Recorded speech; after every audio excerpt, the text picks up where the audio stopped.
Assalomu alaykum aziz futbol ixlosmandlari, futbolsevar do'stlar, siz futbol fanatlari kanaldasiz.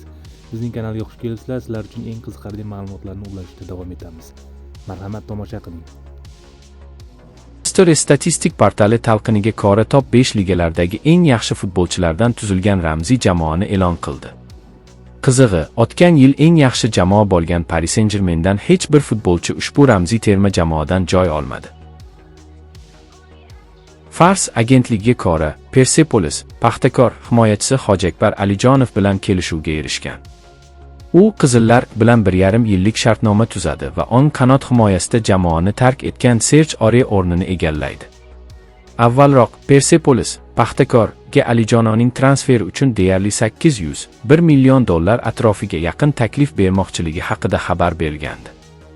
28 yoshli himoyachi Paxtakor jamoasi akademiyasi tarbiyalanuvchisi hisoblanadi. U sherlar safida jami 229 ta uchrashuvda maydonga tushgan. Uning hisobida 10 ta gol va 48 ta assist bor.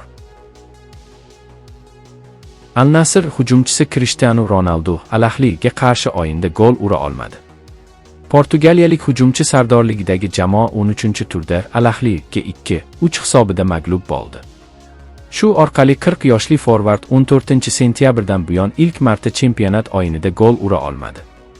O'sha vaqtdan beri u ketma-ket 9 bahsda raqib darvozasiga yo'l topa olgandi. Ronaldo ayni damda 12 ta gol bilan chempionat topurari bo'lib turibdi. Jamoadoshi Joao Felixda ham shuncha gol bor.